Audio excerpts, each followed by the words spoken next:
Welcome back. You're watching Traders Corner, and joining me as always is Garth McKenzie, founder and editor of Traders Corner. Garth, welcome. Hi, Julieta. Garth, starting off with the S&P 500, do we look as if we're going to push back to the upside and maybe break this year's records? Because we were flirting with that level, but I'm not sure if it's going to happen. Not at the moment. It doesn't look that way.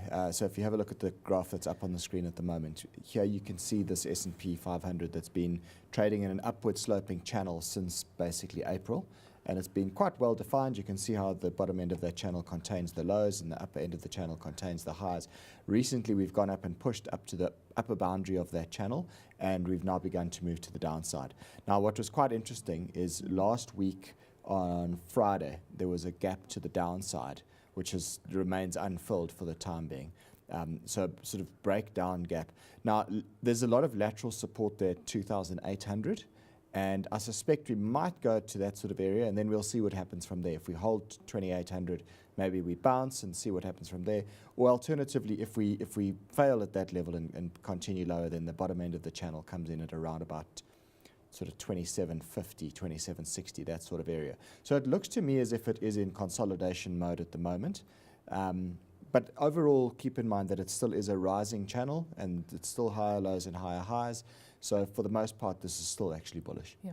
If we talk about our own market, it has been an exciting place on the currency front, but not necessarily the equities front. Although, and you would have thought maybe there would have been much more of a push higher, given the collapse in the rand and what it should have done to the rand hedge stocks. Yes, the rand movement has been extremely volatile. I mean, Monday morning, I got into my office and it was almost 15 rand to the dollar, and by the end of the day it was trading at about 14.20. So this is a huge movement on the day, and you do expect that to translate into movements on the top 40 because our market is so heavily weighted with currency sensitive stocks. 72% of the earnings of the top 40 is now derived from offshore. Sure. So it's a big number, and obviously we've got a lot of dual listed stocks that purely trade on a parity basis with whatever they're doing in London or Zurich.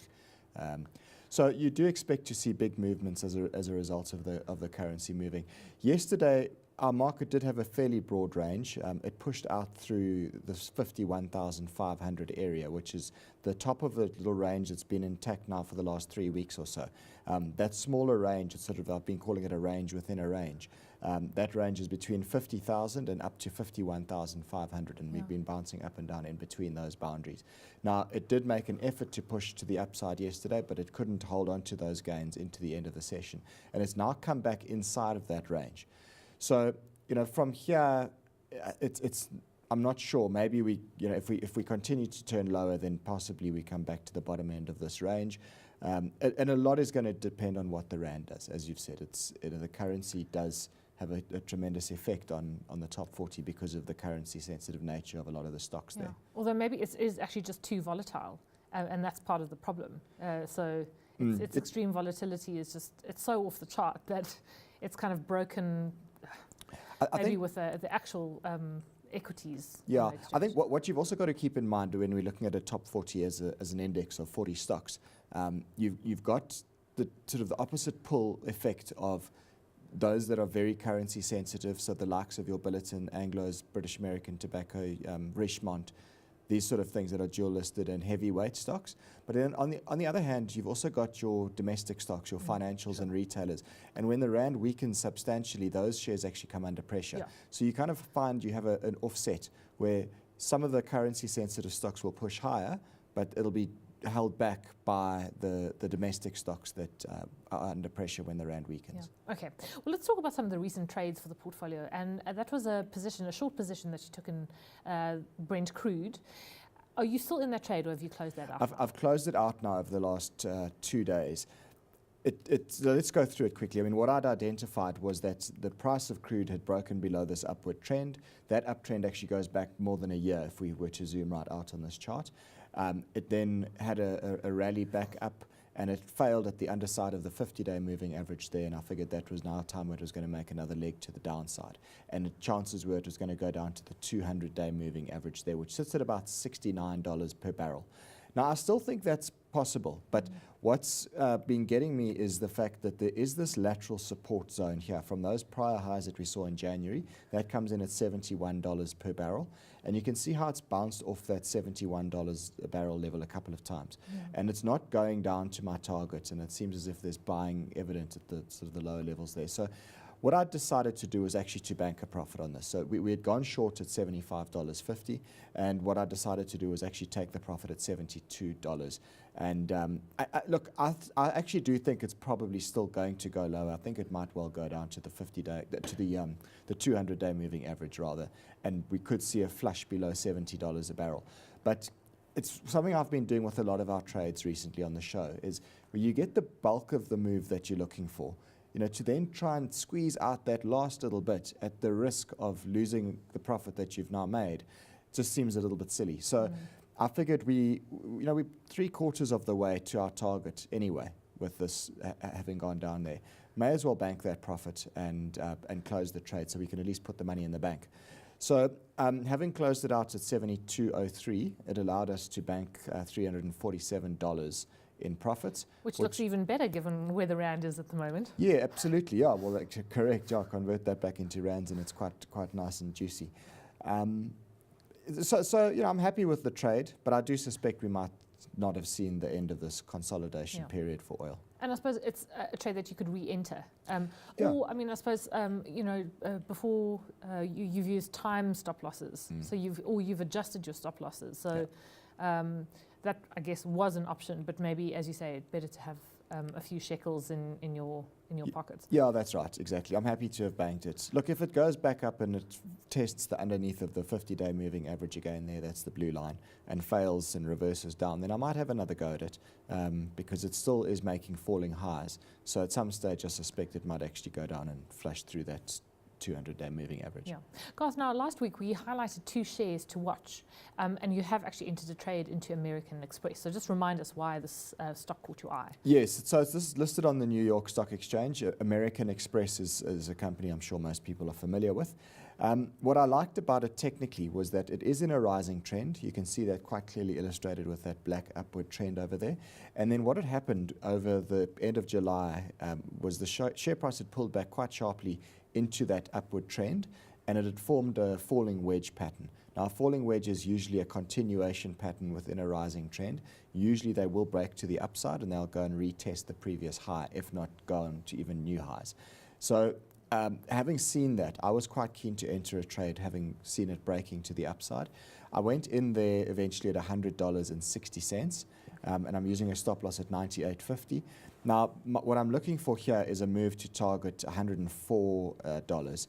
What is a little concerning is that it's gone up and it hasn't met the 104. It looks like it's sort of faltering now and falling back. So is this now starting to form a head and shoulders pattern? I don't know. We'll see.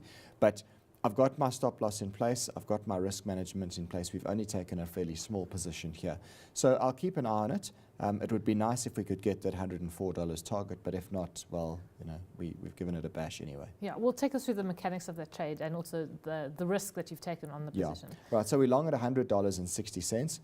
Stop loss is $98.50. The risk per share, therefore, is $2.10. I'm risking $160 here, so that's 1% of our offshore account. We've got around about $16,000 in our offshore account now, so obviously 1% of that is $160. To calculate my position size, I take that capital risk of $160, I divide it by $2.10, which is the risk per share. Leaves me with 76 shares, so I've rounded that up to 80 CFDs that we've done for the portfolio this week. I'm looking for a move to $104, as I mentioned, and my risk to reward ratio here is 1 to 1.62. So quite a small risk to reward ratio. I mean, I guess someone could look at this and say, is it even worth entering a position? No, it's a good question to ask, because ideally I prefer risk to reward ratio of better than 2 to 1. Yeah. In this case, had I been able to enter the trade a bit earlier, I would have got a better risk to reward ratio, but that's always the conundrum, I suppose. You enter earlier at the risk of picking a bottom or something like that. So it is what it is. Ideally, I do prefer a better risk to reward ratio than this, but the setup still looks okay to me. Yeah. And now, while we cast our eyes globally, the trade potentially to watch this week is actually an index, and that's the DAX, the German market, which I don't think we ever really talk about. So why has this one caught your fancy? Yeah, we don't talk about it much on the show, actually, but I watch it a lot. It's actually a very nice index to trade because it moves around quite a bit, and also it trades the same daytime hours as our market does, which is great. So you don't have to stay up until late at night or get up at ridiculously early hours of the morning in the case of the Asian markets. So here's the DAX chart, and it's not looking great. I mean, if you cast your mind back to that S&P 500 chart we looked at, it's in a nice rising trend and so on. This is not. I mean, look at it, it's trading below both the 50-day and the 200-day moving average.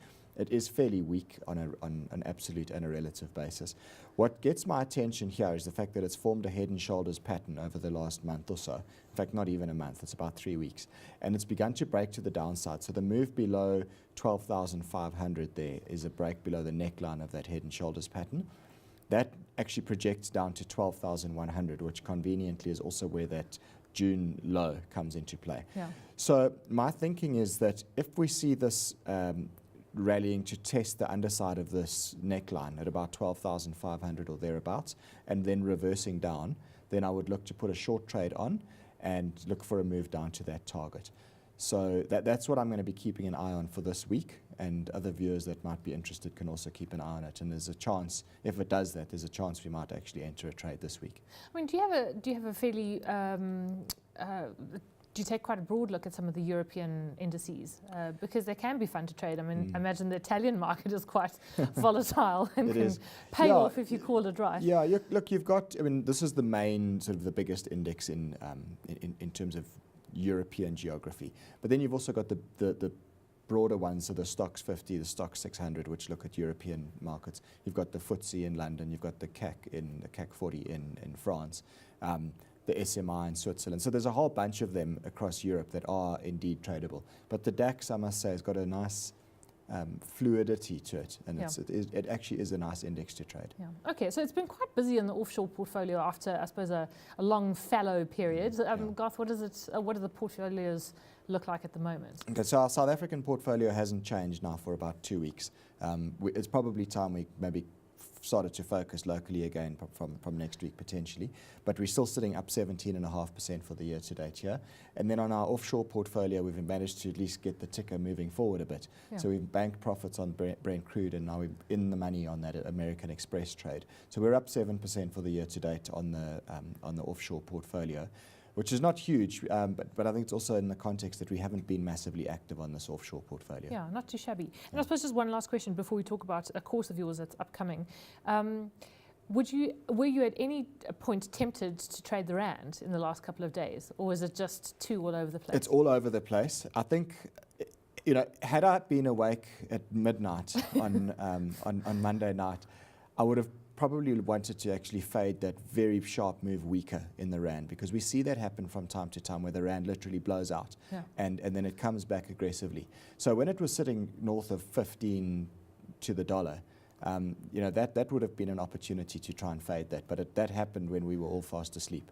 So I guess that's, what did they say, the early bird catches the worm, but I wasn't early enough. Or the insomniac catches the charts, maybe. Yeah. Garth, so just to end off with a reminder that you've got a course coming up. Yes, on the 15th of September in Joburg, I'm doing a high probability trading course. It's a spring promotion, so it's a reduced price, 1,990 Rand per person, and that will include also a 3-month subscription to Traders Corner. So anyone that wants to attend, please send me an email, garth@traderscorner.co.za, and I'll send you all the information. And also just a reminder that people can get a weekly alert from your site. Yes, that's it. If you go to traderscorner.co.za, go to the middle of the page, you will see there's a link there for a free weekly email. If you click on that, enter your details, it's quick and simple, and we will send you an email every Tuesday at lunchtime detailing what is coming up on the show for that week. Great. Garth, we'll leave it there. Thanks as always for joining us. Garth McKenzie is founder and editor of Traders Corner.